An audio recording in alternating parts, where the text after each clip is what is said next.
Cold shoulder plus frames. Backs up. That's another anti-air. He's playing so clean right now. It just might be Jove if he rolls in. Beautiful.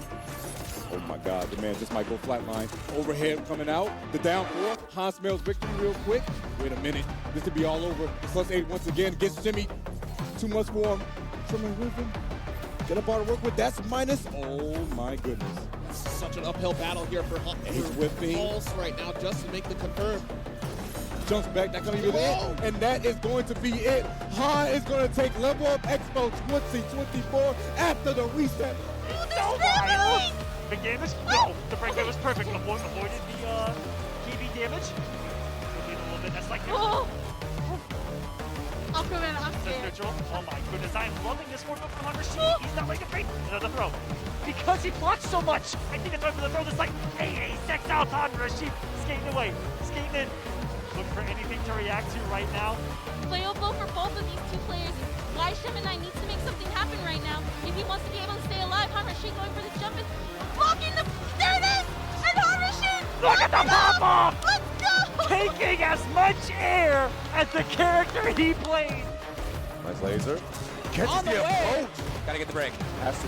That could be missed last break of the set. Turn a little bit here. Doesn't have a bottle so he can get it full extension, but he has slide.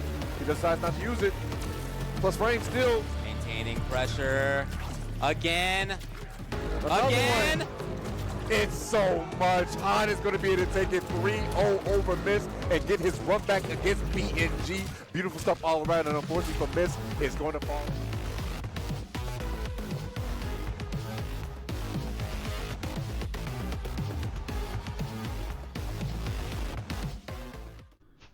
Hello everybody and welcome to another episode of the Poseidcast. With me tonight I am joined by one of the best players I would say in the community over the past couple of games. Top 8 at Combo Breaker 2022, top 8 at EVO 22, the Level Up Expo champion for Mortal Kombat 1, top 2 grand finalist at Frosty Frosties 2025, Frozen Steel Pipe's own Hamrashid. Hamrashid, how you doing today, man? I'm doing good. How you doing? Good, man. I'm doing good. I almost butchered the name of the team right there. My bad. No, you're good. It's definitely a different name. Yeah, like I saw you you posted that video earlier, and I saw that you tagged the team in there, and I looked. I was like, oh, that's what that stands for. I was gonna look it up anyway before we started. Oh, so you just found out? Yeah, well, 'cause I know it was FSP. So usually it's like it's kind of like like the shorter part of the names, like STG Right. or KG, Res. Yeah. You don't know the actual name of it.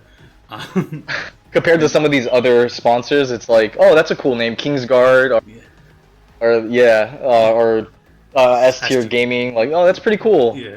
And you hear Frozen Steel Pipe. Like, oh, Sounds like the name of like a company, like a construction company. yeah, you definitely see that. Like, hey, you will come service your your sinks, your toilets, all that. We got the plumbing under control. We also have a esports team. I'm Really dead. diversified- Yeah, check us out. Check us out. Diversified portfolio going.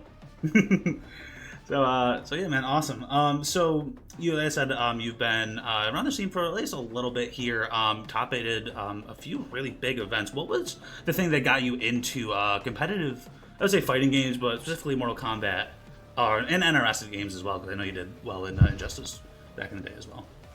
Yeah, well, I, going back all the way to when I was like 14 years old, my family moved from Virginia to California, and funny enough, my brother was playing the fighting game Street Fighter Cross Tekken, and he wasn't, like, he always played fighting games. I was never a person, in fact, fighting games would be the last game genre I would, like, consider to play. Like, I would prefer racers, definitely shooters like Call of Duty and stuff, Battlefield.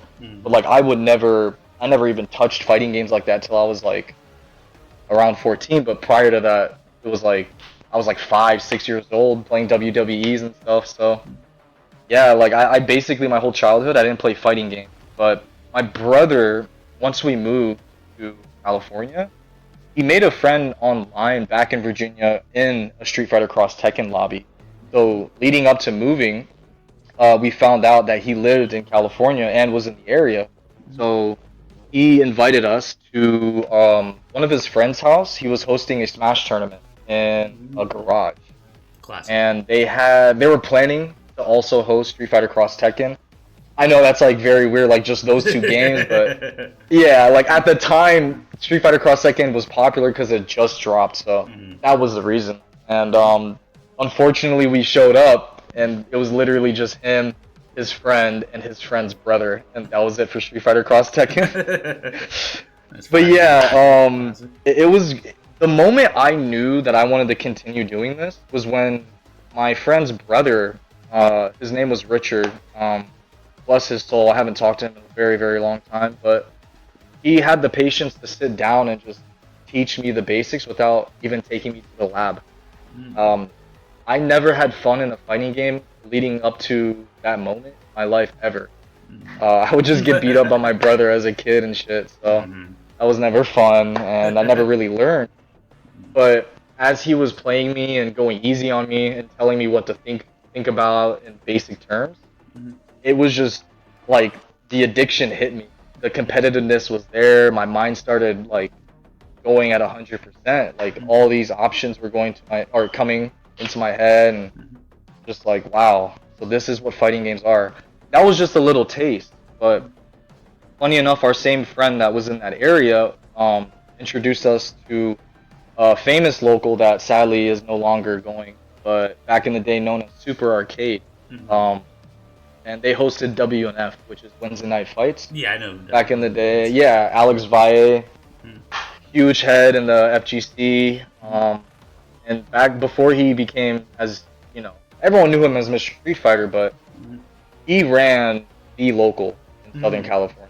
And we were just happy to be in 30 minutes away from it.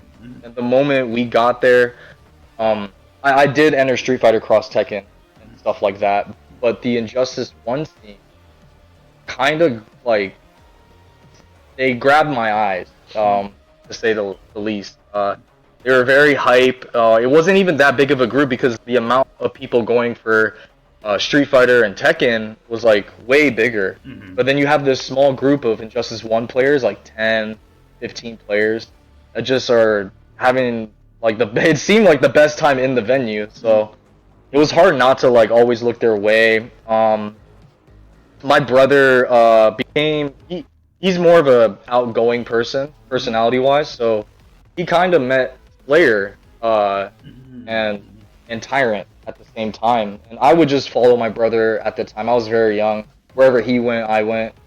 So through my brother, I met the Injustice 1 scene pretty much, and yeah, I remember I just really wanted to play the game.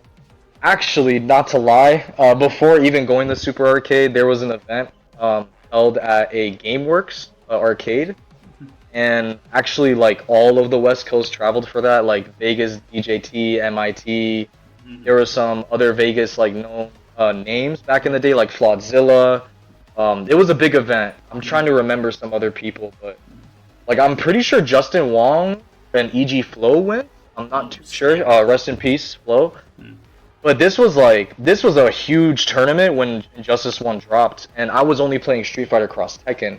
But I didn't meet anyone there. I just saw that the game was just really popular. But yeah, we learned about Super Arcade at that event. Sorry, not at my friend's house. But basically, it was called Vindication. And shout outs to Brian Compton, who actually hosted that Injustice 1. Yeah, no, this is all like, I'm digging up memories right now myself, trying to remind myself what was going on. I've been in this scene for a very long time. This was 10 plus years ago. Yeah, Justice 1 came out in 2013? 14, I want to say 14, but I think you're right, because year 2 EVA was 14. Yeah, I think it was 13, because then MKX came out in 2015, so it was 2 years before that. Right. And then MK9 was 2011. So. Right. Yeah. But yeah, no, Super Arcade was like my training grounds. I had people, once I basically transitioned from Street Fighter Cross Tekken to Injustice 1. I would play Cross Tekken a bit, but I was so invested in learning Injustice 1, getting good with my characters, Nightwing and Green Arrow, and I loved the game so much more compared to Cross Tekken, so I slowly made the transition. And especially the help of like Slayer, Tyrant, Dio, Wonder Chef, Big Boy. I'm trying to EGP Crazy, Immortal Zodiac, Immortal Angel. Like our scene had some names. Yeah. Obviously, Sajam. Back then, like we weren't as big of a names that we have today back then. But they've grown so much and have gone their own path. Slayer, content creator, Sajam, you already know, big name in the community. Chef, commentating Pokken tournament. It's crazy. Like, I'm just blessed to have been in the right place at the right time. Yeah, like SoCal is definitely one of those like hubs for like at least local like just fighting games in general. Like you even look at like Smash, for example, they have like some of the best players in the world are just located in SoCal, because like it used to be like, obviously now games have really good netcode, but before they did, like if you didn't have like a strong like local scene, it was hard to level up. So yeah. And we're talking about Smash Ultimate, or we're talking about Smash Melee? Both, honestly. Melee particularly, but Ultimate as well, yeah. Yeah, Ultimate, I noticed that there were a lot of names in Southern California. Because like when you have the like that local scene where people are constantly pushing each other, and there's just a lot of people, you know, you're able to level up, and then when you can get games against those really good players, obviously. Oh yeah, you're bound to level up because they're around you. Literally, you don't even have to play them. Just watching them helps you get better. Yeah, and then you like a big thing like when it comes to competing, obviously, is like just like the mentality of it and stuff like that, and those things that you can pick up when you're going to that tournament, talking to them and stuff like that, to see how they just compose themselves. Exactly. I was actually just gonna bring that up. Seeing them compose themselves without like verbally telling you, like watching them play, seeing them down 0-2 or seeing them down like 4-1 stocks, like. I can see the difference in composure for top players and stuff, and in different communities too. It's like top players in other communities, they, you know, not all of them have composure, some do, but it's like, doesn't mean that they're better or worse. It's just interesting to pay attention. Sure. 100%. Could not agree more, man. Go ahead. No, you can go. I'll wait. Oh, I was just gonna say, just like learning in a fighting game, you try to adapt to every move, every mindset, every player. Just like offline, you try to adapt in every way possible, try to learn from other people. So, kind of like the same thing. Field tech, IRL. Honestly. Because like really what fighting games come down to is just, basically said, like adapting to your opponent. Like, you know, obviously you can have the optimized play styles and the setups and you know the combos and stuff. The game plan. Yeah. The game plan. Yeah. But like when it comes to like actually playing and being able to figure out, okay, they like to go for this in this situation, or you know, or sometimes it's like they haven't gone for this at all yet, so they're eventually going to pull it out. So like knowing and stuff like that. It's really what fighting games come down to, honestly. It's that discipline for sure. There's people who you see who like don't really seem to like play the game that much, or took some time away, and then but like when they're still able to do super well in tournaments and stuff like that, just because they have that ability to adapt. Yeah, and I gotta give shout outs to Zach Robb, actually. He was a very good still, like there's a lot of names that I can drop that have great adaptation, stuff like that, like players that have great adaptations, but I remember Zach Robb was one of those players that my local scene would always give me trouble. He was a great player, adapted to a lot of my stuff, would make me a better player, basically. And shout outs to him. Man, that's just another name in SoCal. It's I remember hearing his name at like Evo, the first Evo for MK11. 2019. Yeah, he went far, man. He took out some names. It was like got sponsored by UIU because UIU sponsored Wednesday Night Fights. See, that's how big WNF was, that they even in a local based scene would do point system, where if you were on top of the point system every local, by the end of it you got sponsored trip to Evo. That's what happened to Zach Robb. And also shout outs to NorCal player Shaolin Eddie. Yeah, he was a Liu Kang player in MKX. No, MKX, he was a Ermac player, but also played Liu. But yeah, no, that was crazy that UIU did that. Then Zach Rob got sent, got 9th at Evo, Yeah. got his run back on. Well, I'm not gonna name drop now, but his journey was crazy. His journey was crazy for almost top 8. Yeah, I remember. And then he kind of like disappeared after that, and then. Yeah. And then I remember. Yeah. I'm sorry. Sorry, no, just COVID didn't help. Yeah. Because like leading into 2020, it did not help at all. But before then, he didn't like the game. Like leading into 2020, and then Guilty Gear dropped, and he really liked that game for a couple of months. But then eventually, he didn't like that game. And then yeah, I think that's when he stopped playing fighting games seriously for a bit. But yeah, no, those were his years. Even in Guilty Gear, people feared Zach. Yeah. Like he was a name. Really good Potemkin. Yeah, call me crazy if I'm wrong, but I'm pretty sure he showed up to like a Street Fighter 6 tournament, like CEO 2020, like 3. I totally forgot about that. And he yeah. got like 9th place or something like that, or like almost made top 8 there. And that was like a huge tournament. That was like one of the first like big Street Fighter tournaments. It was. Punk won that, or was it Snake Eyes? I think Mena won it. Am I crazy? Oh, Mena won that one. Yeah, okay. Yeah. So was that CEO? Yeah, no, he did show up, and he got 9th in Street Fighter 6, first year at CEO. That's crazy. It's like he's like one of those. Like I wouldn't compare him to Justin Wong, but like a mini Justin Wong. He's so skilled in fighting games in general that if he likes the game, he'll get good at it at that point. Yeah, there's people who really like new fighting games, so they'll play it like really hard for like 4 or 5 months. It gets super good, and then they're just like, yeah, I don't like it anymore. That's literally Zach. Yeah, it seems like Zach. If you're watching this, I hope you're laughing. if there's a game and it's out for 3 or 4 months, definitely watch out for him in a bracket. Oh yeah, Fatal Fury, 2XKO. Yeah. Watch out for Zach Rob. 4 or 5 months into the game. Woo. Yeah. So now we're on to Mortal Kombat 1. We've been you've been playing all these NRS games and stuff. How do you feel about Mortal Kombat 1 now, and just kind of throughout the life of it? Have you been enjoying it? There's a lot of controversy, right? Especially with every NRS game that comes out, they always compare it to the last one.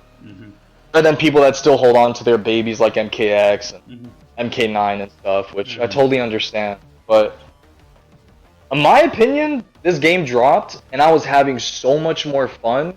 But like, it's a new game, right? But still, like leading into like 4 or 5 months, I am still having so much more fun than I had in MK11, and that was. I still miss Fujin like crazy. Like that character was so fun to play, for obvious reasons. But it just surprises me that the mechanic difference from MK11 to MK1 was just so much better. You drop the flawless blocking, the breakaways, the some of the flowchart carried characters. the meter system, like automatic regeneration. Yes, thank you for reminding me. Regenerative meter system. But yeah, I felt, and I still do feel like this game is better.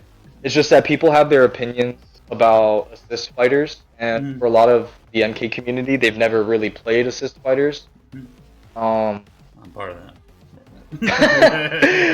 But hey, you've dabbled with other fighting games, Yeah. So it's a little different. It's just that for people that haven't, I feel like they just don't wrap their minds around it, and they want to jump the gun and say, well, this isn't as fun as this because they can do this. Well, that's because it's an assist game. You got to do the same thing.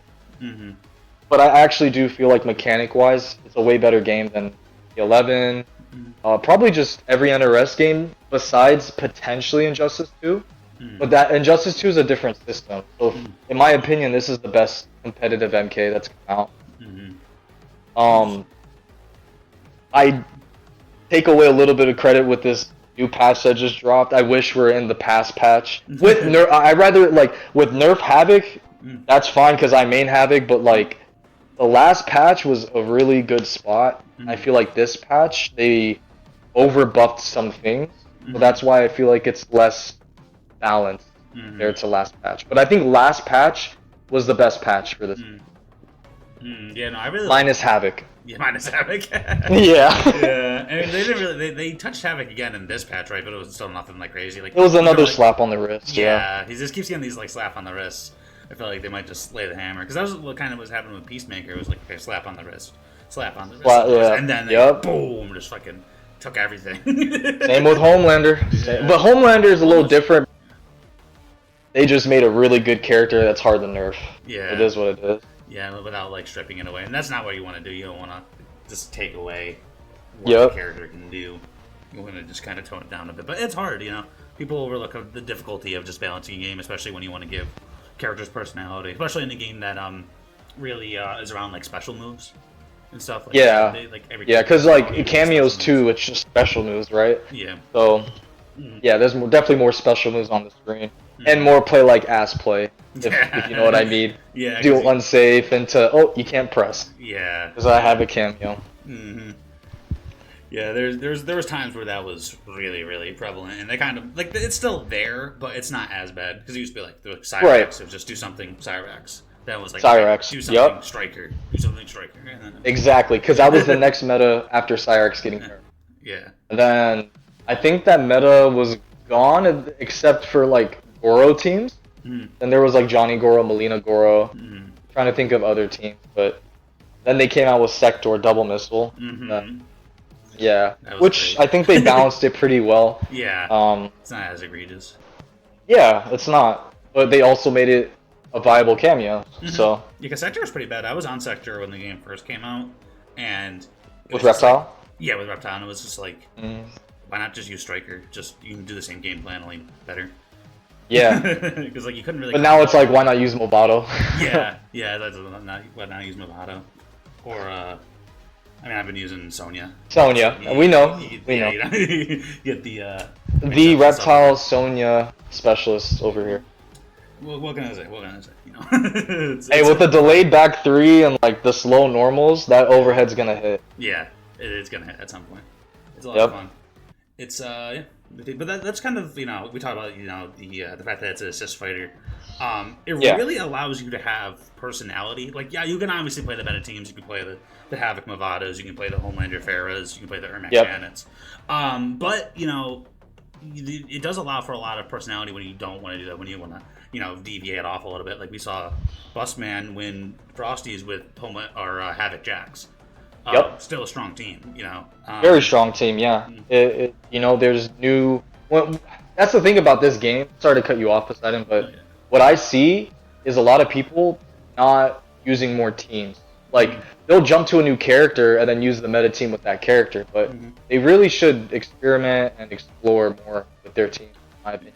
Yeah, no, I completely agree with that. Just because like shoutouts to Akio. He put everyone onto the Homelander Janet team, teaching them that this team is actually viable, gets a lot of damage, stuff like that. Whether or not you lose utility, you always gain utility. That's the thing about this game. And if you're facing a matchup where you kind of don't need one utility over the other, then you gotta kind of weigh your options better. But people are just, they want to play meta teams like you said. Yeah, there's like the way I say it, there's two types of people who play fighting games. There's people who want to win, and there's people who want to win with their character. So it's like the people who want to win are gonna gravitate towards those meta teams that are already fleshed out. Because it's like, why not? You know, I mean, it's not like you're gonna make less money if you win with one character versus the other, or something like that. Or you like, you know, the tournament's gonna get taken away from you. Like some people maybe on Twitter will try to be like that, but like, it's, you know what I mean. Like you win, a win's a win. You know, a loss is a loss. Yeah. So we can care less about what people think of it because the goal is to win. At the end of the day, it's kind of like if a football team could run the ball 4 yards every single play, they would never run a different play. Yeah. You would just get some teams do that when defensive lines are just not as strong as an offensive line. Yeah, you could just run the ball and do it. You know, like why be very predictable and it still works. Yeah. There's no point in changing it. What do I broke? Cannot fix it. That's why there's a lot of copycatters. But top players are all copycatters, minus, like, I wouldn't say they're all copycatters. I'm sure there's times where they go into the lab, but I'm not saying that's a bad thing.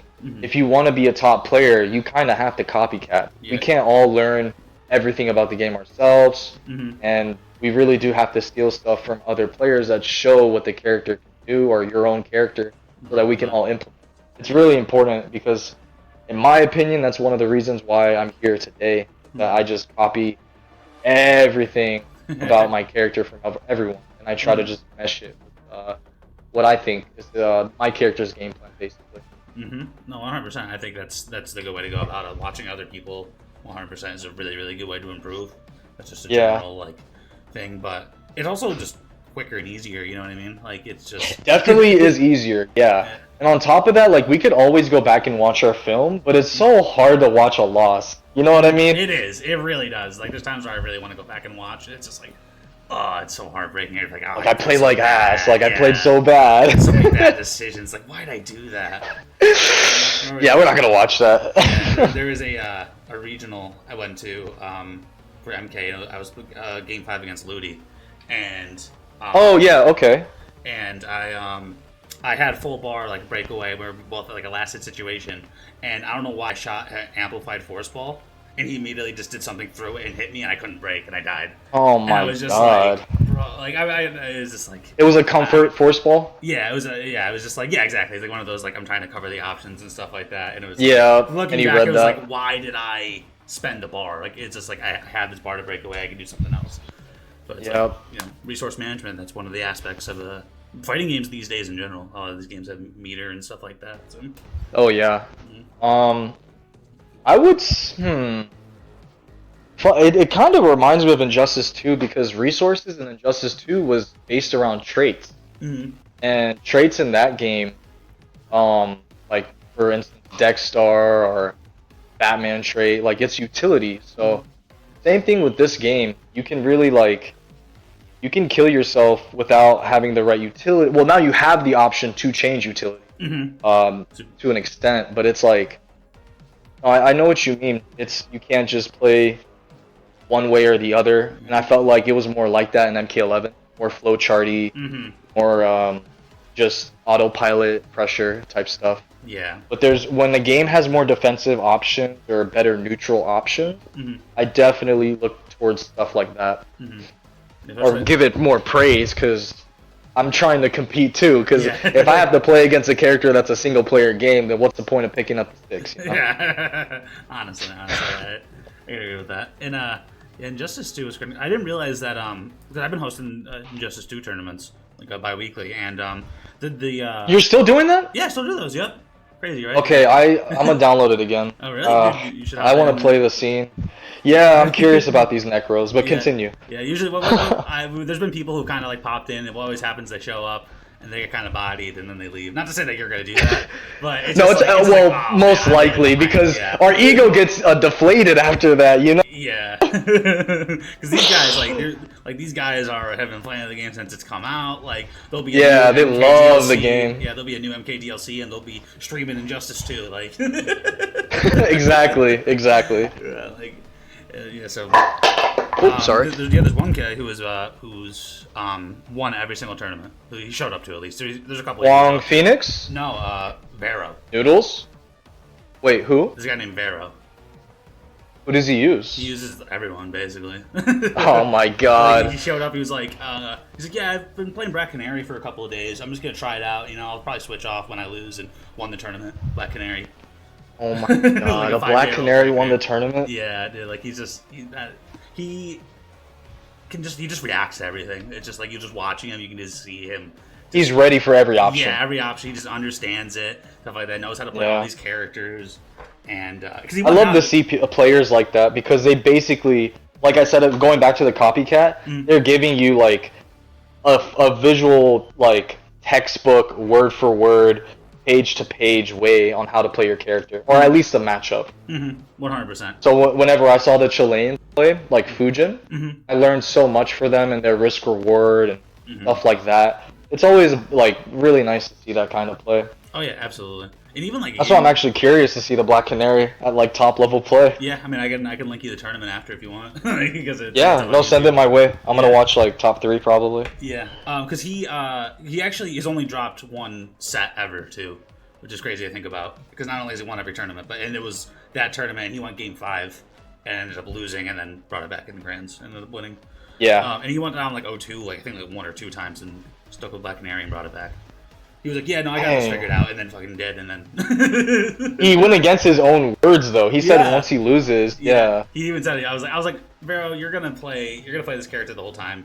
You're gonna do better than you think you are, and you're probably gonna win. Oh, they say that like more than once. Well, no, he said that just when he played Black Canary. He's usually pretty confident. He's not like cocky, but he's definitely like confident. Like he definitely knows he's the best. It ain't false confidence. Yeah, I mean, especially when you're winning every tournament still. Yeah, and it's almost like I can kind of see it because I've been hosting the tournaments, and he's usually winner side grand finals, and all these other guys they're at the battle, and they're going like multiple game 5s in a row, and then it's like really good competitive games, and then you fight Vero, right? Yeah, and he's just been chilling, and either like they just like it's like we've been here before, and like they're tired, they're like worn out because like competing, a couple hours, it is draining, it really is. I agree. Yeah. It takes a long toll, and that's another reason. Not to transition to another topic, but definitely a reason why I don't like online tournaments as much. It's a blessing in the scene that most, especially Shira Ryu on Sundays, that we don't have to put in any money to enter, and we actually get paid out if we do well. Like that in itself, huge blessing to the scene. The only drawbacks for me personally is that online mindset. I just have an issue with like locking in as much as I can online to offline. I don't know what it is. I try my best to get at it. Yeah. I will still work on it. But that and the just how long it takes to report matches, go through technical difficulties, disconnect, this person's playing in 2 brackets, Right. I do regret doing this, playing in 2 tournaments at the same time. Everyone does. Because a lot of people do, because they want to get better. But the issue with that, is that you try to tell the TOs from both ends, like, hey, I know I have a match here, but I gotta go this, and can I play then? And then if you come back and it's like they already have another stream match, but then your other tournament matches up there, but they've been waiting on this stream. Yeah, it's and then it gets a bit of it like almost anxiety inducing. Like everyone's like, all right, I think we need to DQ you. Yeah, usually we're like, as long as like you're communicating and stuff, usually we're good at like organizing it and figuring it out and stuff. Depends on definitely the tournament host. Some people have less patience. Some people have, like you guys have ultimate patience. I've literally seen you guys wait and talk beautiful nothings in the air for like 10 minutes, 15 minutes, or we'll throw up just to wait on one player, and that's awesome. Like you don't want to DQ, and I love that. Yeah, no. But at the same time, that also is a bad thing for everyone. Yeah, we try to weigh it because there's some people who like end up waiting, and then it's like we don't want them to wait, but then it's like so it's like we over the years we've definitely haven't had really any like too bad situations. There's definitely times when people have been pissed off, but usually it's just like we're understanding if you want to play multiple brackets. Like we don't own the night, and we want people who to get players in their tournaments and stuff like that. We don't want one tournament to be smaller or bigger because I feel like if there was just a universal rule of you can only play in one tournament, then people would kind of gravitate towards one bracket, and the one would kind of get short end of the stick, which I don't really want to. Yeah, because some, and unfortunately, the reality is that there are some bigger pots, other tournaments than others, and mainly the reason why we play in these tournaments is because we can use some quick cash. I do it 50-50. I value the practice as much as the cash, the money. Yeah, but the point about the money though is like, it's nice. For offline, it's like we prepare the online game for matchup knowledge and all that stuff for the main events offline. That's how I look at it because I'm trying to qualify for Final Combat and stuff, but it's definitely the money that's a really good convenience. You can just sit at home, and if you're really good, you can actually make kind of not a living, but you can cover bills with these online tournaments, and it's a blessing. Not to pocket the support watch. that you guys get, the donation, people like everything. Like not to pocket watch anyone, but I'm sure Cal probably makes just as much, if not more money than the kids his age who are like working at McDonald's. Probably more. Probably. That's he's won a couple bags. He's up. He's good. Yeah, we had he won the last season because we were doing qualifying events, which is there's the pros and cons of all of that, but it's qualifying events. It's there's events that you play in for free, but if you qualify, then there's a big bag on the line compared to Exactly. smaller bags and stuff like that. But he won the last season of Travis Sundays, as well as, and he just won the Demon 11. So the kid's insane. And he's Oh yeah, no, I was in that tournament too. I was just watching him kill everybody comfortably. Yeah. Another scenario like you were describing, Vero. Everyone's competing for that grand finals, and then they get to that player. It was kind of that case for that tournament for Kale. Yeah.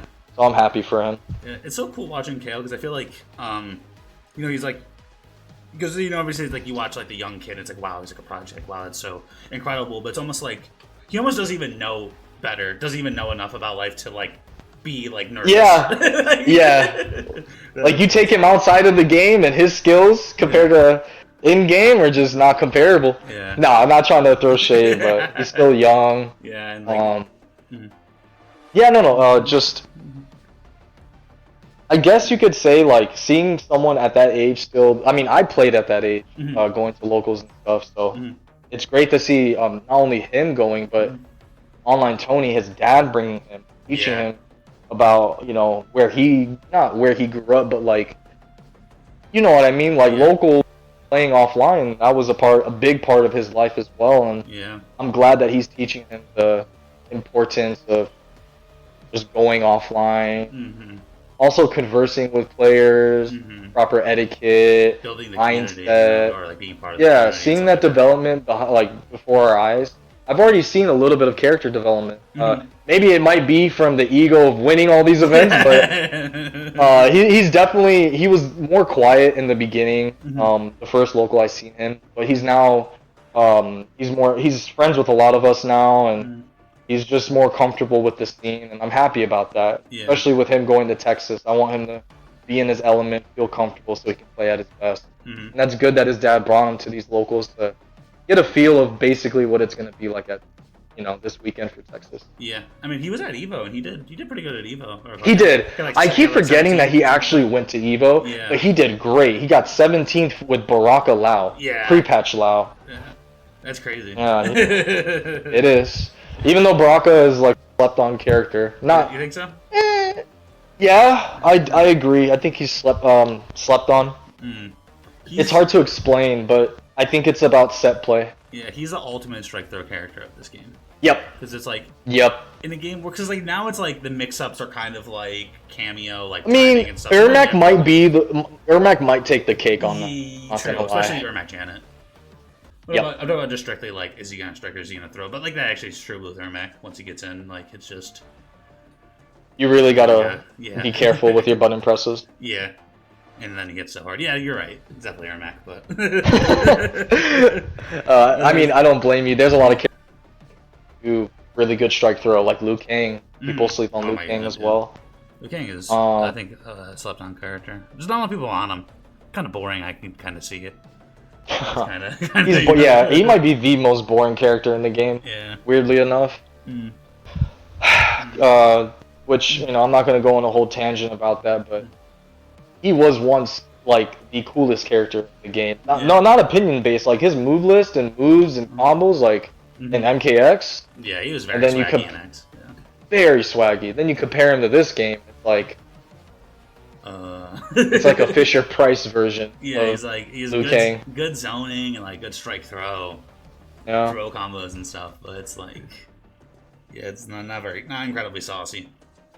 Yeah, and it's crazy because in tournament, if I do have a Lou, but I don't think I'm that comfortable with him like that. But the thing about Lou is like the way I feel playing him in tournament compared to in casuals. Like, yeah, you want to do good in casuals and get ready for whatever with Lou, but then you play him in tournament and it's just like, you don't ever think like, hey, I'm bored of using this character. You're just thinking about, I can abuse this. I could do this. They're not ready for this. I got to play good because I have these tools. Stuff like that. But then you're in casuals and you're just like, like, I just get off the character. Yeah. Like, next game. Yeah. No, you don't feel like that in tournament, and it's obvious. It's very obvious because you want to win compared to having fun. But it's kind of weird how it's like a complete 180. Like if you were to use that character in tournament, it would be fun, basically. I completely agree because there's I feel like I play Reptile in this game. I feel like he's a very like walk down character. he doesn't really have a lot of like full screen or like mid screen options. Like he has force ball, Right. but it's laggy and stuff like that. We can get into the whole details of that, but What is it, stand 3? Your tail whip? Stand 3 is huge, but like you still like got to get into that range and stuff, and then if they're Right. taking and stuff like that. But until you get in that range, you really have to walk down. And I remember I was playing this on just Combat League, and it was a sub. He was playing sub, and he was just walking back, zone and stuff like that. And I was just like, I like don't have it in me to even like. I know what I could do to win, but like instead I'm just gonna hold forward and hope for the best. I'm so glad you brought up Sub-Zero. That is the most boring character to fight against. Yeah, I feel sorry because he also went sub cameo. That's annoying. Yeah, and it was just like, he was just walking back, doing that, putting on the coat and stuff like that. Doing the size 6. Like, do they really have fun playing like that? That's what I was wondering, but I was just like, all right, yeah, I don't have it in me. And then like I lost the first game. I was like, all right, I'm gonna slow it down. All right, I'm gonna play. And then I got like halfway through the first round. I'm like, I'm just gonna dash right here, and then fucking dash with a nice clone, and then it's like, it's the. No, I totally get it. It's just our mindset changes, I guess. And for that sub player that really wanted to win and play like that, yeah, I guess he actually values Combat League that way, just like we value tournaments. Yeah, exactly. I was thinking like if it was tournament, like I would have slowed it down, took some deep breaths, walked him down, like. Yeah. But it was just like I'm just it's just like in Combat League or casuals, I totally get it. I'll take this risk. I'll try to dash at him and stuff. Yeah. Get my head in. Yeah. I mean, you're a seasoned competitor. It's definitely different. Yeah, no, the mindset is. I guess it's just like I'm in love with competing. Same. Yeah, it's a thrill. It gives me something, not to, how do I explain this? It's just my passion. Mm-hmm. And yeah. Maybe one thing about me is that if I'm going to put time into something, I better be the best at it. Mm. So I'm still here trying to be the best. Mm-hmm. And I guess that's just the competitive blood in me that won't let me think otherwise or have any other kind of fun. Like, competitiveness really does take a from parts of my life, but yeah. It's a trade that I'll always do if I were to ever come back, because it's definitely worth it. Mm-hmm. Some of the wins that I've been able to take. Yeah. And I know I wouldn't have been able to make those wins if I treated every casual set like a casual set, or treated every stream or and I don't stream often. I'm trying to think of examples. Every local or every film watching as casual. I have to take that time and basically, what's the word? Critique myself to the fullest, and that doesn't leave any room for fun. Pretty much. Like, I can't really joke around. I have to be serious. And yeah. Like it can be a buzzkill for sure. Yeah, no, I completely get it. Like I am definitely. I remember, Alex is nasty came by my stream once, and he said like, yeah, I'm like the opposite of a casual gamer. Like not like me, but like him himself. Which I had the opportunity to play Alex actually. At Frosty's, right?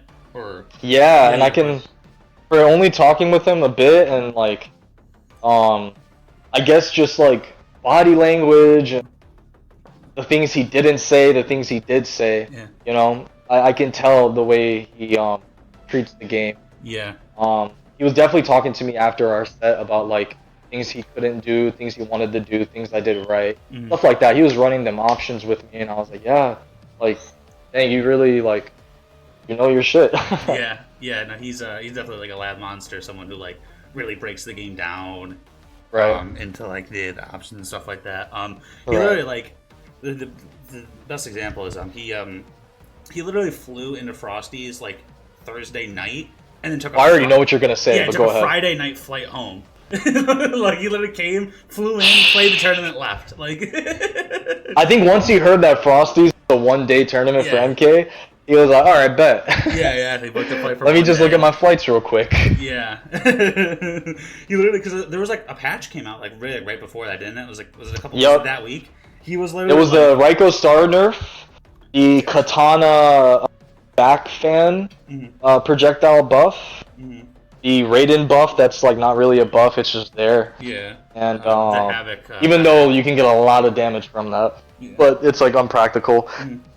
And Havoc nerf Yeah, with Havoc Tether. Yep. That was that patch. Yeah, and he was I remember like he like I was like doing predictions for the tournament, and he was in my stream, and I was like, Alex, are you going? And he's like, I don't know yet. He's like, I was like, what? Are you? don't know? Wait, you did predictions like Tuesday of that I week? did like Monday, and he was like, I want to wait for the patch.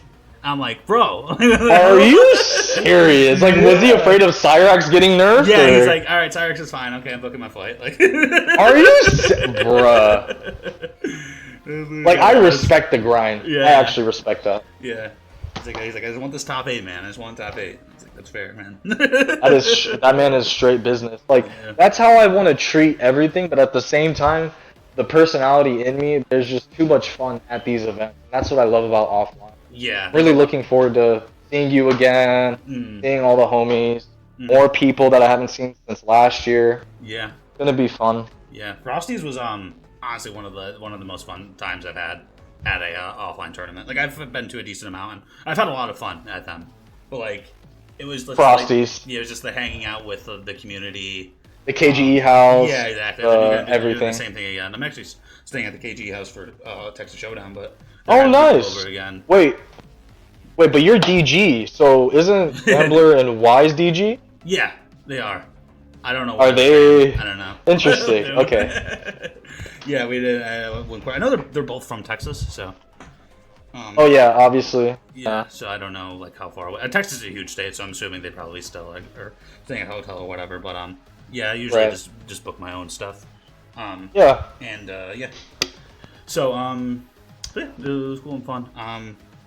But No, I agree. Frosties, even though like you can say it was our most recent event, so it's the most fresh. Yeah. Like you said, you thought about all the tournaments that you've been to. I can agree with you. That was actually one of the funnest tournaments I've been to. Yeah. I've been to a lot of tournaments as well. Yeah. I've been to 2 CEOs, 2 combos, 7 or 8 Evos, KIT. I've been to a Texas random pop-up South by Southwest tournament, and just like I've been to a lot of tournaments. Yeah. But that one for sure stuck with me. I've been to Frosty's 2022 as well, and that one was memorable. Funny enough, like super memorable. So I don't know what it is about Frosty's. Frosties is a yeah, I mean it was cool like the 'cause it was like kind of like the whole weekend was like stuff. Like it was like Fluent on Thursday, we had that Midwest versus the Invaders event. Yeah, that was fun. That was and then we went fun. out afterwards and stuff, and then it was like the next day was the tournament, and then we went back to the KGE house, and then the next day we did that 3v3 tournament, and then go back to the KGE house, and then we did like the napkin bracket, and we played like Mafia, which was a lot of fun. Yes, that was my idea. Oh, it's your idea? Okay, I remember. Yeah. I was like, oh, right, Mafia if we have this, these amount of people. Because my friend Dark Jack from SoCal, he brings board games and card games with him, like drinking games. Yeah. Because, like, what if in the scenario that we do it? So he always comes prepared, and I'm like, hey, his name's Noel. I say, Noel, let's do Mafia at the KG house. Everyone's going. He said, say less. Yeah, that was a lot of fun because I'm from the Smash community. I used to watch the Smash summits like all the time, and it's something. Every night they would do Mafia. I remember watching this Mafia games. Like, I want to play like an actual like serious game of Mafia. Yeah, And like it's so fun, and that was my first introduction to Mafia too. Was watching the summits. The one that I definitely watched was the MK Summit one. That one was like so good. Yeah, that was. I love that summit. That was like one of the things. Getting those group of people back, like it was like Sonic Fox, Gross, Tweety. I'm trying to think. DJT, like Katana Prime, Master, Dragon, and yeah, it's like that group of people will never get Hayat, stuff like Samij. We'll never get that group Happy Pal. of people. Happy Pal made it, yeah. He He went to Wednesday night fights. I remember he like went. He won our Wednesday night fight. Yeah. I got 4th at that one, I think. Really? Yeah, I really wanted it, man. Yeah. Oh man, you have no idea. And then I was happy. Toxin got 2nd. Oh wait, really? I remember Toxin went to that. Too Easy went to that. Yeah, It was like I remember that was the last second one. I'm sorry to cut you off. Go ahead. No, you're good. No, It was the last second one of the week. Like that Monday or like the weekend before, they announced like, hey, Summit qualifier at a local in Southern California. And then you have some people actually travel for that. Like, A lot of people that's do. crazy. Like, And shout outs to Too Easy, because he always will go to every event if there is, if it's a last call. Like, he will be there. Not because, like, oh, people aren't going to be there. It's just because he is that, like, he's a competitive drive, too. Like, that man's great in Grand Blue. He plays all other games as well. And it's like, a bunch of other fighting games. I've never seen someone hustle at two events as much as him. Like, he will be at every event. Yeah, I don't think there really is anyone, because he was at the Mexican Pro Comp event. He was at Frosty's. He was at Vianality. Like, he's just like, he's gonna be a Texas Showdown. He's in my pool. Not even Sonic did that, even though they could. But it's like, mentally, they, like, most people wouldn't do that to themselves. But it depends. Everyone's wired differently. And I noticed Too Easy's like, it's like events are his home. Yeah. Yeah, man. I mean, like, if he can make it work and stuff like that, like, it's, you know, yeah, no, it's awesome. I love to see that. Like, the drive. People have the drive and to want to go to events and stuff like that. I think it's cool. But it's also just the fact that, like, a lot of people that haven't been to events, they really should go, especially if you compete every day. It's just a complete 180, not a 180, but it's just no negativity, no drama, no BS. And especially no BS. You can't be saying almost all the things you say online, or some of these people that say things online, that will not be at an offline. And there are cases where I won't bring up names where they go to offlines and they don't end up being that persona that everyone pegged them to be. Yeah, and it's not saying like that's a showing of like you need to go offlines because people can act fake. Like, no, it's really just the fact that we're all human, we're all the same, we're gonna be treated the same, and we're at an event. Why go our separate ways? Go to our hotel room and not interact like we do at our house, like when we're off from work or something. How would we do that same thing at an event when we can literally make this a vacation, make it a trip? And it's like, it's with all people who like love the game.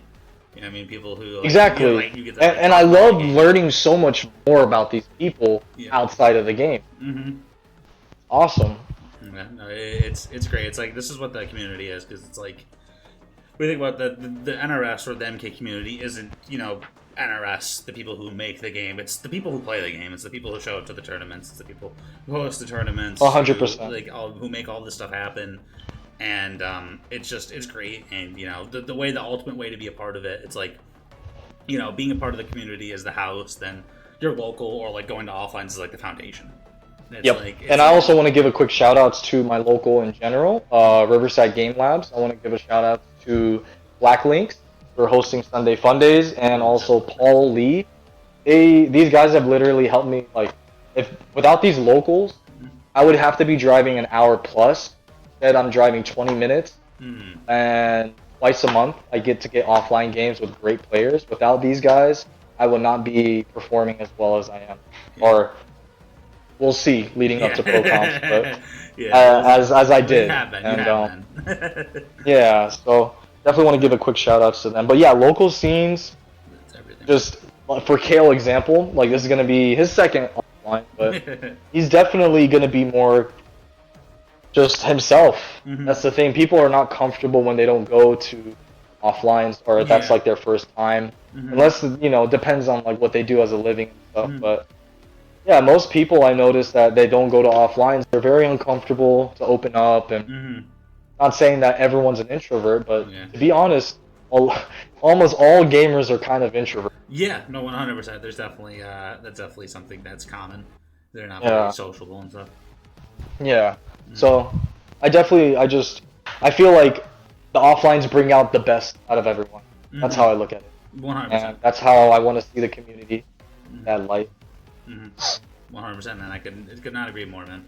Like I said, I drive like an hour and a half to get to my local. Jesus. And we have like 8 people.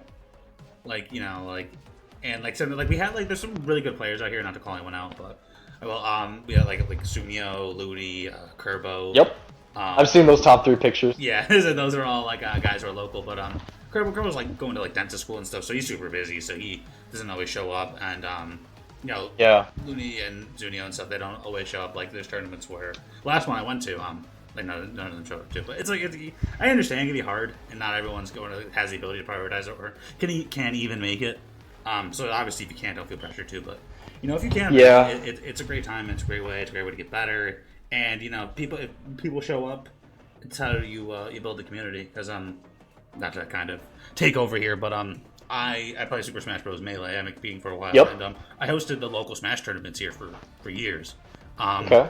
So a big thing was we had a Melee scene, but what would happen is that we would run a tournament and like 6 people would show up, and then people would be like, "Oh wow, there's only 6 people," so those 5 people wouldn't show up. I mean, I'm not obviously going to all of them, and then the next week or 2 weeks later, 5 new people would show up.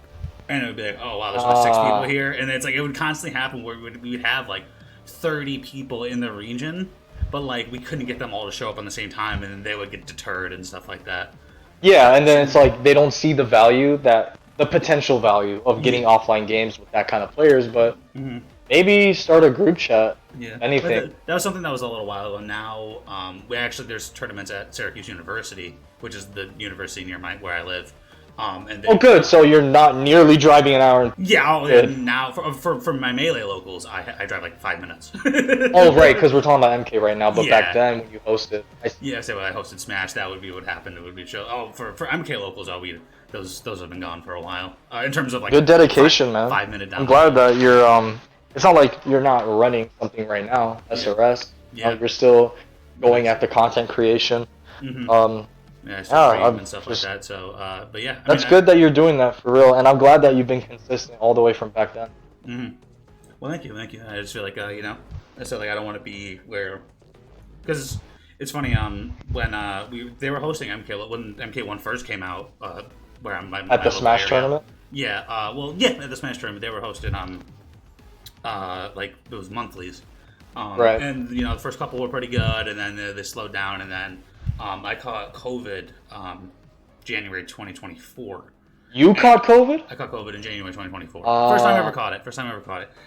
24? 2024, yeah. Wow. I mean, it's not like that's unheard of. Yeah. I mean, it's still here. It's not. It hasn't disappeared. Unfortunately, but so I couldn't make the local. I was like, I can't make it, and they're like, all right, we're not gonna run it. It's like, we'll run it the next one, and then they never ended up running it again. That's some dishonesty right there. With some of our TOs and tournament organizers, we try to inform them as best as possible as to why the numbers don't show up, how far people live and stuff, and the main reason why they won't show up is because of this. Like, oh, there's not enough money, too far, not that many people. The main big 3. But for them to like say, yeah, we're gonna host a MK next time, and then not host it is like a bump. Like, hey, it would have been nice to know. Yeah. I mean, it was like before, like the next event came around, and like it wasn't on the thing, and I was just like, I got it. I wasn't like I would bring it up like jokingly, like, oh, we don't host MK anymore. He's like, yeah, man, like it's just that, people aren't showing up for it. I'm like, that's fair, man. Because it stinks, because it's like, I mean, I'm not gonna act like I'm big. I'm not a big name or anything like that, but I'm definitely like someone who goes to tournaments, stuff like that. Someone who has decent placing. Someone you're very consistent, yeah. And stuff like that. Talking about people that do travel to events, you are also. I mean, you went to Frosties, and now you're going to be going to. I'm assuming all NA events this year. I'm trying to. The only one that's kind of up in the air right now is Evo, just because of the expense of getting there and stuff. Yeah. Compared to, because I can go to because I compete in Smash too, so it's like I have Smash events that I want to go to as well. That's chic. I'm trying out here. I'm trying to do what I can. But so it's like I could go for the price of Evo, especially because it's on the other coast, so the flight's expensive too. Yeah. I could go to like 2 or even 3 other events for that same price.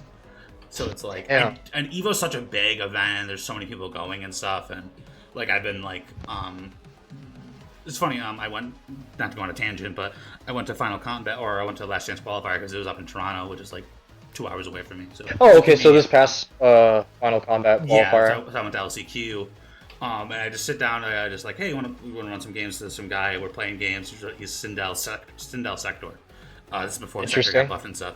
And we're playing games. We play like 5-6 games. I'm like, "What's your tag?" He's like, "My tag's Soul's Clue." And I'm like, "Oh, you're Soul's Clue." Oh, he. And now we're like, like he comes on my streams, I go by his stream. We actually did a podcast and stuff like that. Like I've been like keeping up with the Australian like MK scene. I actually have to check that out. He's an interesting person. Oh, he's very definitely an interesting character. I learned that his occupation. I don't know what his occupation is, but he threw in an interesting fact. He was like in a stream. We're talking in chat. I just said my hellos or whatnot, but I forgot what the question was. But he replied with saying my occupation will allow me to be nervous or something like that. I'm thinking to myself like, do you climb like big and what do you call it? Oh gosh, I can't think of the word. Mountains. Like one of those like, do you cut like 100-foot tall trees or? Yeah, right? Or like a lumberjack. Like yeah, or people like I don't know doing very dangerous jobs. Yeah. Maybe he's like a jujitsu like master or something like that. He's like teaches people. Oh man. Like discipline stuff. I don't know, but you better not teabag him then. Yeah, right. If you beat him. Yeah, I think I really loved that the podcast with him because he talks about how he's like a casual and stuff, and he just like really likes like exploring the game and stuff like that. And I think at its heart is so cool that it's like people who play the game because they love the game, not because it's like it's obviously they love competitive. No, they love the game itself. Yeah, what it stands for. Because I know he's a lab monster coming up with Sindel Cyrex. Yeah, like he was the inventor, or I don't know if he's the inventor, but he was the one who pushed it. Yeah, definitely pushed it. Yeah. Beating, not to throw his name, but I mean, Laz was known to be like the best Australian player. He was the Australian player. Like, he won. So like I do the ranking stuff, so I just have fucking results in my head. But Laz won last Pro Comp won all 3 qualifiers for the Australia region. Like won them, and then to make to Final Combat, he got second. That is painful. Yeah, that must be so painful. That happened with Young Jaquelo too. Wins Who all took the it from him? Brosiv. And then runs into Brosiv's Quan in grand finals.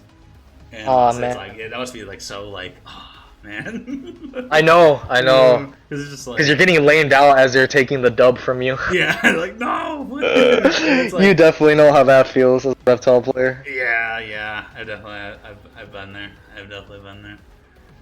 Oh man. I've been there too, actually. With not to be lamed out, I guess, but in a way, so I was very comfortable at Festival of Fights. We had a regional, and I had fought Kale in winners finals, and I sent him the losers because he played Homelander, and his Homelander is really good, only gets better. Literally won the finale for Demon Lobby, wins everything. Or 2 days ago, whatever.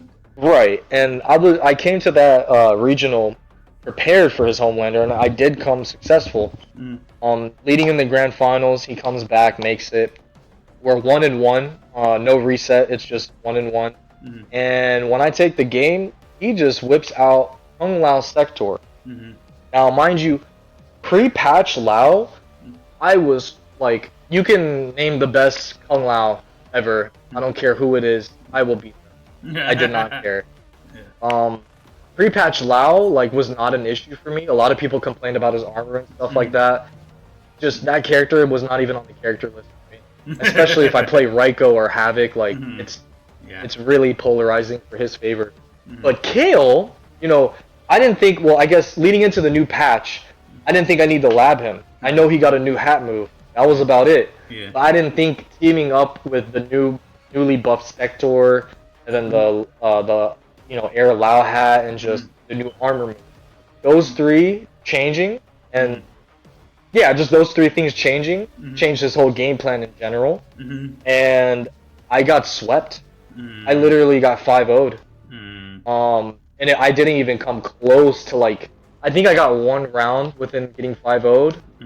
So it hurts, you're in the driver's seat, you're comfortable, and then out of nowhere you have to play something in the game that you've never really experienced, or not even that, but you've never experienced a player using that character at that level. So yeah, that's something similar. It wasn't like winning a tournament, but at Frosty's, I was one set away. Like if I won That's I would have been winner side top 8. And I remember. and then I had You to walked play up. I came up to you and I was like, "How are you doing?" I was in my pool and I was like, "Oh my god!" Because the person you beat prior to get to there was who again? Bacon Lord. Bacon Lord. I did not think like that match was like. I mean, if you talk to Bacon Lord the day before, he was super confident. Yeah. No, I mean, Bacon Lord's a super good player. Yeah. He's like one of the best actors, like one of the people like really pushing the character. Yeah.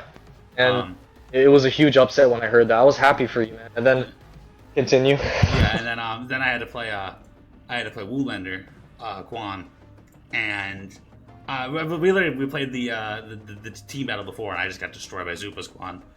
So Right. Yeah. I was like thinking about the matchup, thinking about options, talking about stuff.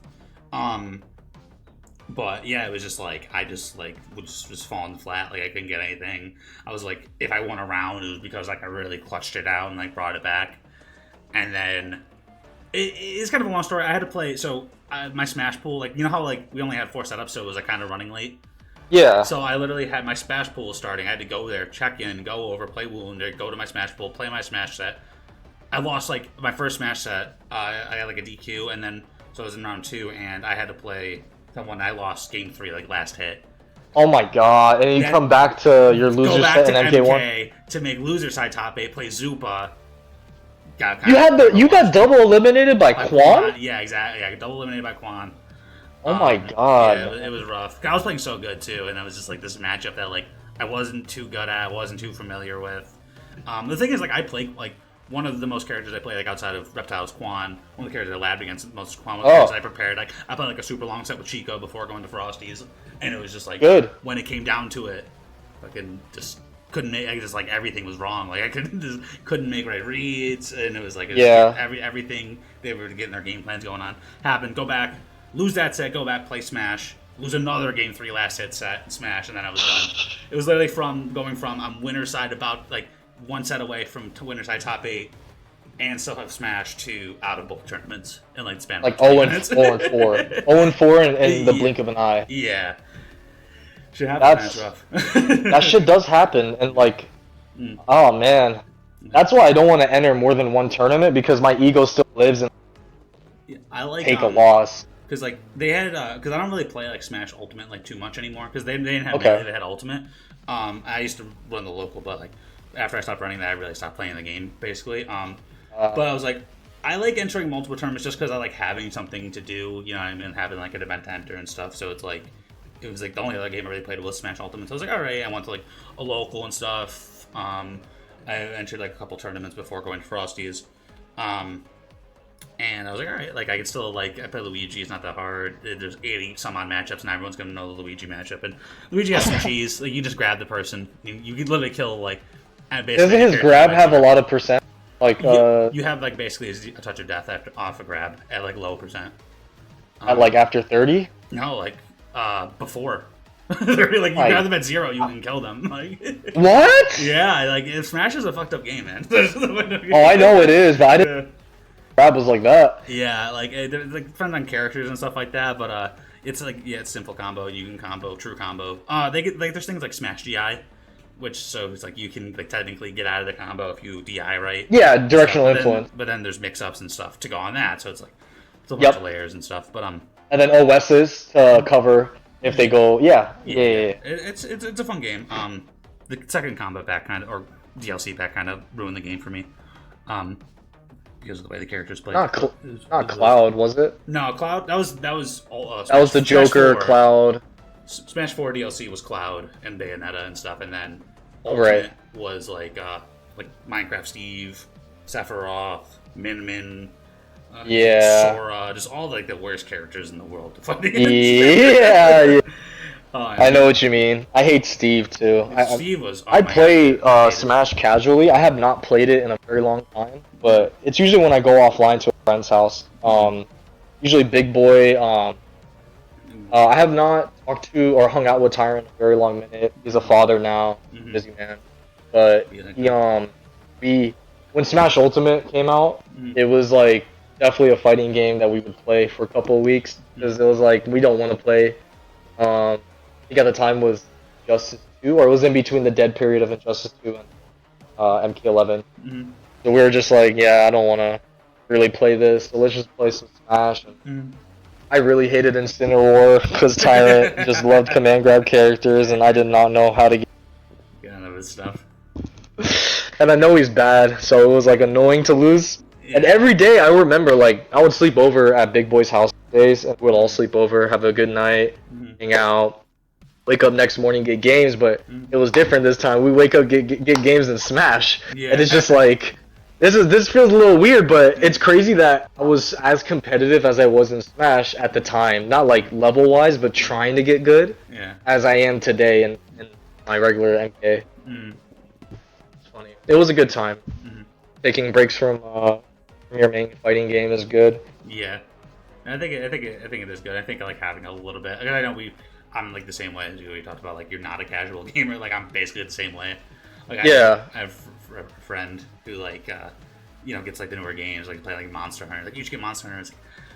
It's like when would I just don't know when I would have the time to play it. And it's like if I have time to game, I'm gonna want to try to get better at MK or Smash. Like it's like, yeah.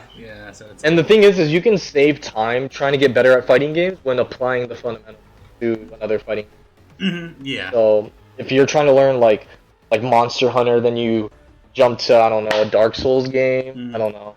It's like those are a little two different games, but it's still somewhat free roam around the world type stuff. And it's just like you have to invest so much time to get, or especially Monster Hunter, but to just know what the game's about, how to get, I guess, good at it. Like for Elden Ring, how to you definitely need to get good at it. Yeah, you definitely need to. Yeah, I mean, for boss fights, sure. Yeah. But it's also like educating yourself on what the game can do. Like I still don't know how to craft certain items for like magic spells and stuff, and it's just like I could sit down, I could learn this. Yeah. Or we can just get better at something we've been trying to get better at for years. Yeah. So yeah, I get it. It's hard, but I don't think I've branched out to like casually play another game since Elden Ring, and then the time before that. I'm trying to think of a game where I've actually sat down. I guess Final Fantasy 15, maybe? Jesus. I don't play single players that often. Single player games, yeah, I haven't. I played a little bit of Marvel Rivals. That game's pretty fun. Oh, okay, I take that back. I probably, Marvel Rivals I have a lot on. We should play, by the way. I'll be down to play. I won't lie. I haven't played a single ranked match. It's all casual matches. Okay. I'm down to play some quick play then. Yeah, I mean we can play ranked. I literally have never played it. I would have to make another account. Yeah, you probably would. I played Jeff. I would. Yeah, I can teach you some tech. Excuse me, because Jeff is also a DPS in a way, a dive DPS while also being a healer. So it's pretty... Yeah, you kind of weigh the options. So yeah, you definitely have to show me. But we've been going for a little bit. There's one question I wanted to ask. Yeah, go for it. You've done a lot. You made big top 8s. What do you feel like your biggest accomplishment is in terms of like tournament performance, and why?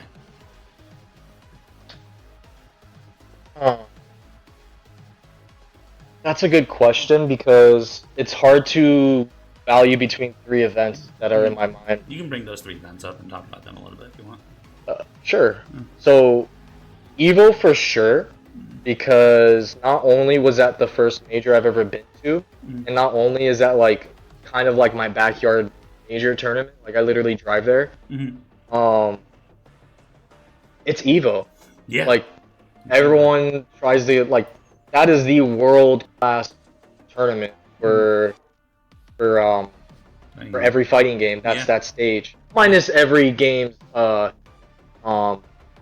Pro Tour finale. Yeah, Pro Tour finales. Yeah. So minus like the that. universal like, oh, you won an Evo, that means something for any game, or you top 8 in Evo, that means something for any game. And sadly, the reason why I would say that these other 2 tournaments I might value more is because people talked about that year being not as competitive due to Ninja not competing, due to the Europe scene not traveling, due to and some of NA not being there as well. They basically said this wasn't as competitive as like a pro competition Evo, which I totally understand. So it did take away from you know, that win. Thinking about it, and realistically, like I want to earn my win, and my path, at least to top 16 Evo, respectfully was free. Especially since I played Fujin, some of the matchups I had to go through, it was a free path. Yeah, no, that's you can say that. It's definitely free. The only name I'll throw because I don't like him is Sunio. He deserves that loss. Get 3-0. And yeah, he deserves it. I remember. And then I remember he played Sunio. And I also beat him in the money match at Combo Breaker 2 months beforehand. Yeah, I remember that. Yeah. He's never getting a game. He's never winning a set offline against me.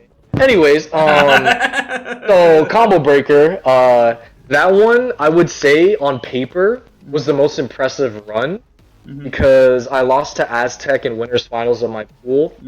Then I had to beat Diddle, Tizza, AMAC, Turbo for top 8, and then I went on to beat, not to just name drop, I'm sorry, but no, you can. And then I got my run back on Aztec 3-2. Yeah, you and had to play me. You had to be. I was your first losers match. Oh my god, I played your Joker! In pools, yeah. And then I played Diddle, and then I played Tizza. No, in pools, when I lost to Aztec to make it out. Yeah, you had to play me, yeah. Oh my god, I forgot about that. Yeah. I was so upset that I lost, because we played like instantly after, like 10 minutes after. I was still upset. Yeah. I completely forgot. I actually took out my anger in that set against you. It was a bit, you got a bit of a body bag. Well, to be fair, it's like it's the amount of like you definitely have grown as a player. Yeah. In my opinion, top 3 reptiles in the world. Thank you. So it's when you compare that to the Joker players that were in the community, Saucy Fingers being a scrub killer. Oh, Saucy Fingers so good, dude. Saucy Fingers. Huge shout outs to this demon, even though he probably doesn't play as much anymore. Gosh, what's his name? The Joker player, come on. We know him. Sully?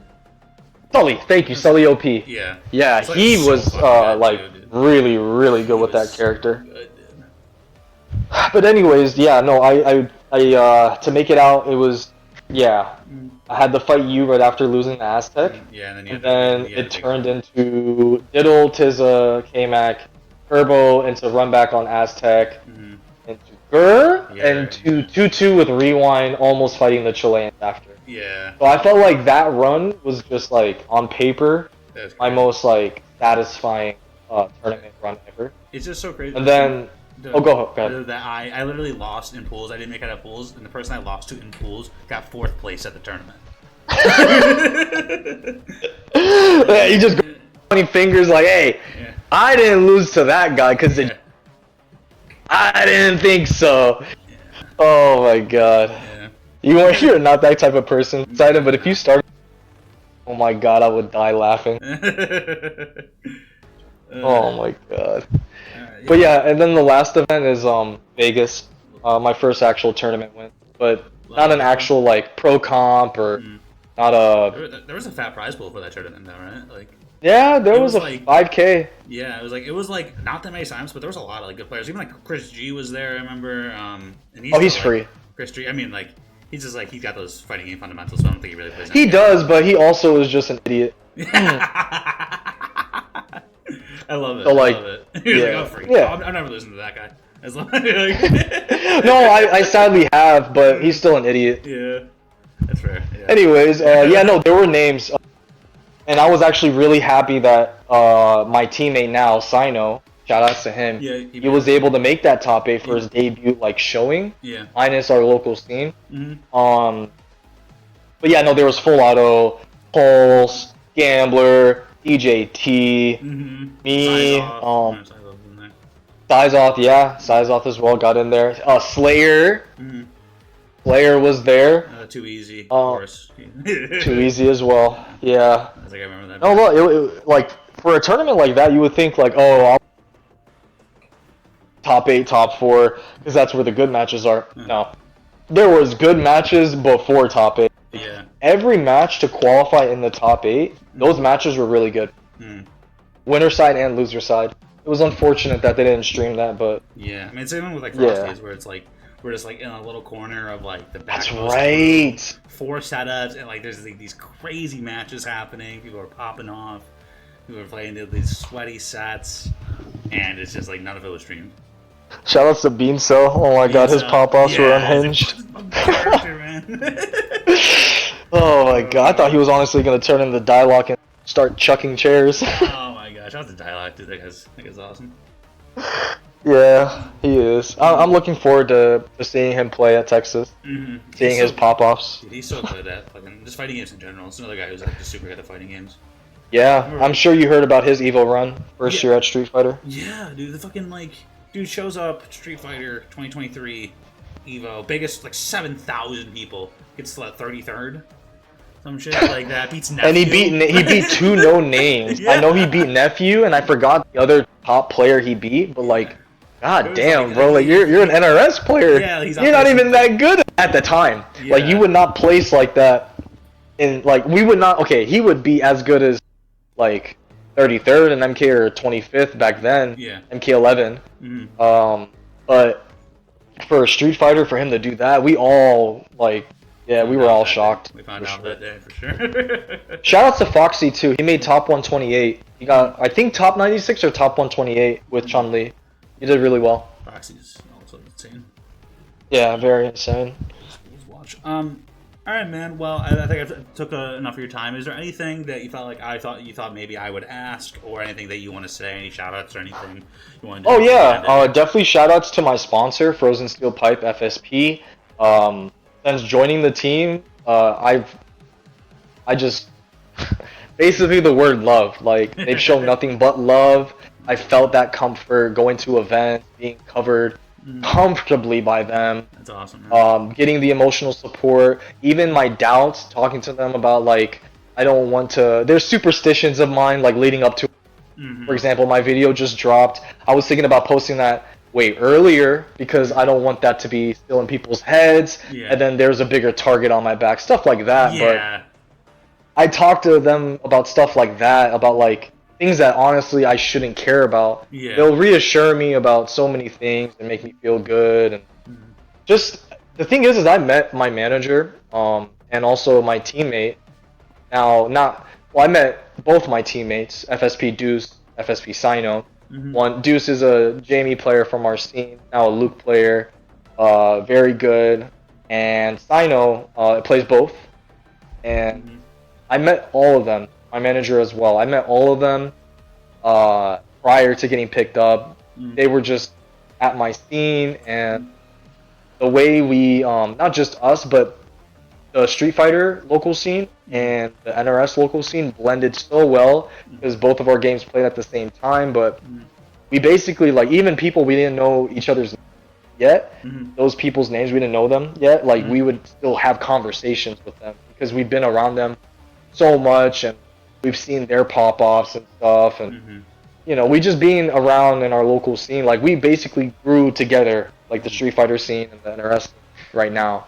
And that's pretty much how my sponsor became aware of like me and just the scene in general. Like the reason why he mainly wanted to sponsor me was because I missed last year's Evo because I didn't have the fund.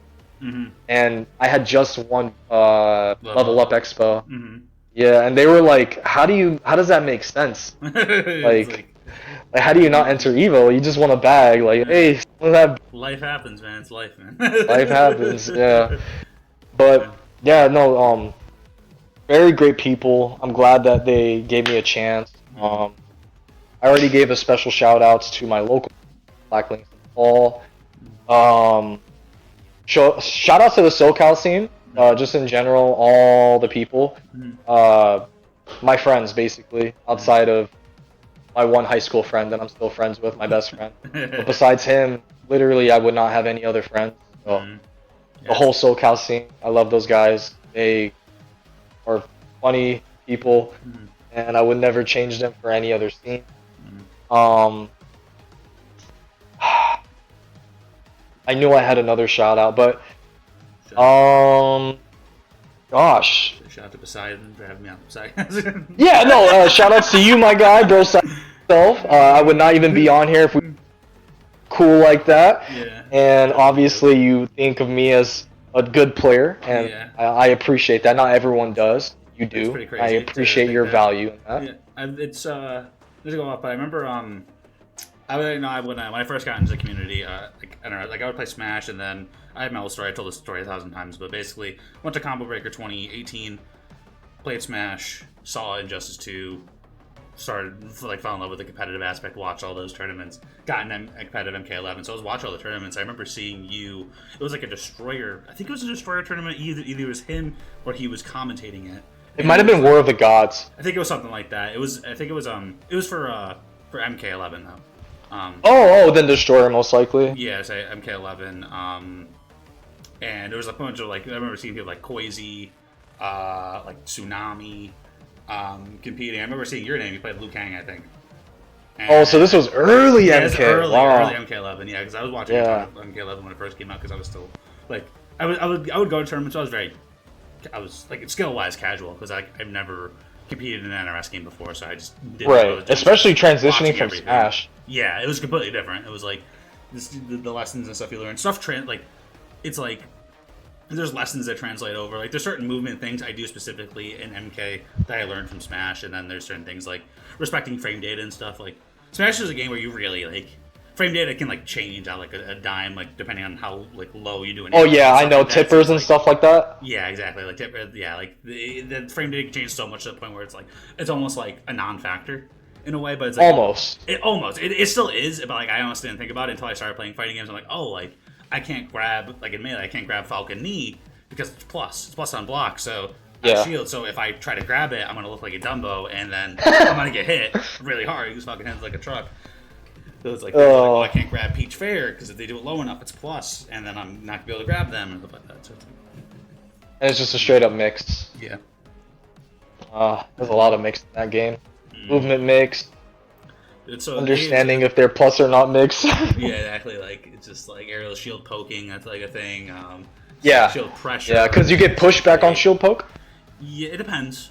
It depends. It depends on the move, right? It depends on the move, and like, because like, if you get shield poke, that you get hit. You just get hit. So it's like your shield gets smaller. So it's like, especially a game like Melee, where there's like real like shield pressure, where you can make their shield so small that you end up hitting them. Or there's stuff like that, or like baiting, things like that, like doing like spaced aerial, and then like waiting for them to act out of it. You know, doing aerials and stuff. Jumping is a big thing in that game. Like movement and stuff. Like Melee, especially. Like the movement is so crazy. It's kind of why I loved MK11 is because I felt like the movement was so awesome.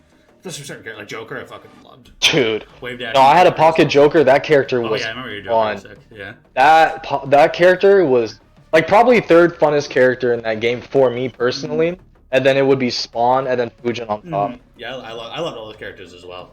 Nice. Because of the movement, but like I feel like maybe I wouldn't have loved MK11 so much if it wasn't. If there wasn't wave dashes. Yeah, there wasn't wave dashing and the movement and just the way Joker felt and stuff like that. Yeah. Oh yeah. I mean, I didn't share the same. It would just be a guy. He'd be a clown with a stick, just. Yeah, just fucking out ranging, hitting for giant combos. I love the kapow, dude. Like even when when everyone was on like Madman or not Madman, when everyone was on Ace of Knaves, when like Joker Ace first of came Knaves, out, yep. I just fucking loved Madman, kapow Joker. Oh yeah, yep. Yeah, because that's the, like what we would say in this game, like the combo variant, or the combo cameo, Scorpion, Jax, like those teams, that was like the kapow for Joker. It's like you went the damage route, the pickup route. Yeah, the kapow was so good, because it was like a lot of characters were safe on block, and it was like, it was just so easy to hit confirm into, and you just got huge damage. It was awesome. Yeah, input error, backdash forward 2, kapow, dude, and it still hits? Yeah, dude. Let's go! Forward 2, dude, and cheat some people with that. Also a character that you can't really flawless block. Like, where are you going to flawless block besides ducking the forward 2-1 and flawless blocking the second part? Like, that character was really good. Character was so good. And the only shout out, or I'm sorry, the thing that I forgot about was shout outs to my day one training partners, Big Boy, Tyrant, Chico, Slayer. Legends. Yeah, those guys specifically I would go over back in the day, especially MKX days. Injustice 1, we were cool, Mhm. but actually we went to Paul's house, aka the guy that's hosting the Riverside, one of the Riverside locals, the nearby local for me. Mhm. He used to host at his own house way back in the day, and we would get games at his house. Mhm. But then we grew so much closer, and it was less of my brother's relationship with them, Mhm. rather they were friends with me, Mhm. because I was not only playing their game, just in general, closer in age, I guess, and Mhm. all that stuff. I definitely was the youngest in the group, but Mhm. yeah, no, blessings to them. I've learned so much, like so much, from them growing into the scene. Mhm. And then I'm not gonna lie, the most I had learned is shout outs to my training partner, Get Wrecked. Get wrecked? Get Wrecked, yo, yes. Dude, that dude taught me. is so He's a fucking beast. good. I That dude's know. fucking He's a huge, nerd. dude. He Well, he is doesn't- he's helped me so much, especially like besides my original training. They kind of dispersed leading into more, especially MK11. Like everyone kind of got full-time jobs and families, and Yeah. I'm still the youngest in the group, right? Yeah. So people kind of went their separate ways, and I met Wrecked in Injustice 2, later into Injustice 2, and ever since then it was like we were friends, and he became my training partner. But without him, for sure, I would not be getting the placements I became today. He's taught me so much, giving me countless amount of games. Even when he doesn't want to play, he will give me games. So I respect him for that, and shout outs to him. Yeah. I think that's it. Yeah. Yeah, nice. I actually I ran into Get Wrecked Yo Friday night in Combat League, and then we ended up running like a bunch of games afterwards. I played him for like an hour and a half. Oh wow. Dude, yeah, he's definitely someone like you like when you play him, like after you're done playing him, you're like a better player. He's like you like learn a lesson. There's like something like he's teaching you like, hey, stop button pressing here. Yeah, like he'll like button press there. Like he will check you every time because he has a read, and if you're not mixing it up, you for sure. Yeah, that's just how it is in general. Like when they will not allow you to do something because they are ready for it. Unless you start mixing it up the proper way. He's like definitely my tournament check training partner, everything. Like to see like where I'm at with my characters whenever I play him. Yeah. Also, there's another story. Remember we were he entered like SRS. I feel like he said like he'll like disappear, then he'll come back. And he's still fucking just as good as he was, or like still able to beat everyone and stuff on any given day. He actually won the first Shirarayu finale. We did a qualifier season. Yeah, the first time we did that, he won the first one. Be like unjust. It was crazy. Yeah, I think I remember that one. Yeah. We're talking about 11, right? Or MK1? No, MK1. Okay. Yeah, Johnny Cage. But there was a tournament, and there was this Natara player named Mist. Yeah, I know Mist. He beat Blizzard. He beat like Online Kale. He was in top 8. Like it was just because like this was before Natara got the buff, so like no one knew how to fight Natara. So like there was just a good Natara. They knew he had to fight, and he was just kind of running through people. And then he played Get Wrecked Yo, and like Get Wrecked Yo was ready for everything. Like he was just like checking everything. Like he was up blocking stuff that nobody was up blocking, and like it kind of was like, oh, this is why Natara isn't that good. It was just like he was just like ready for it. Yeah. And a matchup that just like these good players just had no idea what to do. Because they're afraid. They're like, she's literally doing all of this free, and if I touch a button, I get 50. Yeah, it's like what's happening. Yeah, but people still complain about her, but if you look at it, she's like a worse Jackie Briggs. Like she's taking risks every time she goes up in the air, and then she has to spend bar to be safe. Minus she can do meterless dive kick cameo. There's that, but you know. Yeah. There's always a setback to her, so like I'm glad Rec displayed that. I think she's so broken, but she's annoying, but not broken. Exactly. It's just cool. But yeah, then thank you, man. Thanks so much for coming on. It's been a lot. It's been a good time. Definitely took enough of your time. So Oh no, I'm always down to talk more fighting games. That was my life. Yeah, dude. I appreciate you, Poseidon, for bringing me on and considering me for the podcast. Of course, man. Thank you so much for coming on. It's been a good time. And that's Han Rashid, guys.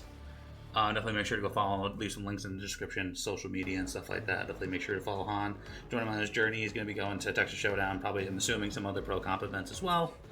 All of I can announce it now. Yeah, I'm going to every NA event at least, Ooh, and yeah. then we'll see about international. Ooh, nice.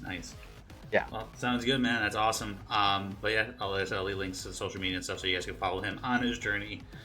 And yeah, we'll see him this weekend. But it's been it, guys, and I'll see you guys at the next video. Peace.